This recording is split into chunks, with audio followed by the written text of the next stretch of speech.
दोस्तों आप लोग देख रहे हैं राइजिंग भोजपुरी और राइजिंग भोजपुरी में आप लोगों का बहुत बहुत स्वागत है।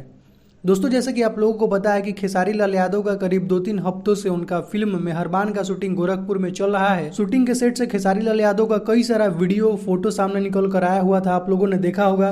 देख सकते हैं एक और खेसारी लाल यादव के शूटिंग के सेट से एक वीडियो सामने निकल कर आया हुआ है जो कि आप लोगों के मोबाइल के स्क्रीन पे चल रहा है। शूटिंग के पैकअप के बाद खेसारी लाल यादव अपने वैनिटी वैन में जा रहे हैं और आप लोग देख सकते हैं उनका फैंस का क्रेज, उनको देखने के लिए कितने सारे तादाद में उनके फैंस वहां जुट चुके हैं। हालांकि आप लोगों को पता है कि यूपी बिहार में खेसारी लाल यादव का फैन बेस काफी ज्यादा जबरदस्त है और कहीं ना कहीं फैंस पता लगाकर शूटिंग के सेट पर पहुंच ही जाते हैं। और ऐसा सीन हमेशा देखने को मिलता है जब भी खेसारी लाल यादव का किसी भी जगह पर शूटिंग होता है, उनके काफी सारे फैंस उनको देखने के लिए, एक झलक पाने के लिए पहुंच जाते हैं शूटिंग के सेट पर। बाकी दोस्तों खेसारी लाल यादव का एक और शूटिंग का वीडियो सामने निकल कर आया हुआ था जिसमें आप लोगों ने देखा होगा, इसी फिल्म का था, जिसमें खेसारी लाल यादव जिस तरीके से अघौड़ी बाबा लोग रहते हैं उसी गेटअप में नजर आए थे। हालांकि दोस्तों वो फिल्म का सीन था, उसको सस्पेंस रहना चाहिए, लेकिन कुछ लोग उसको वीडियो को शेयर कर दिए थे अपने सोशल मीडिया के माध्यम से, तो काफी ज्यादा वो वीडियो वायरल हो गया था, आप लोगों ने देखा होगा, इसी फिल्म का था। और आप लोगों को बता दें कि आजकल में खेसारी लाल यादव का उनका एल्बम सॉन्ग को लेकर कुछ अपडेट आ सकता है। हालांकि सुनने में आया है कि खेसारी लाल यादव शायद से मुंबई जाएंगे या जा चुके हैं, तो जो भी होगा अपडेट दोस्तों आप लोगों को देखने को मिलेगा। बाकी आप लोगों को ये खेसारी लाल यादव का शूटिंग का वीडियो कैसा लगा आप लोग कमेंट सेक्शन में जरूर बताइएगा।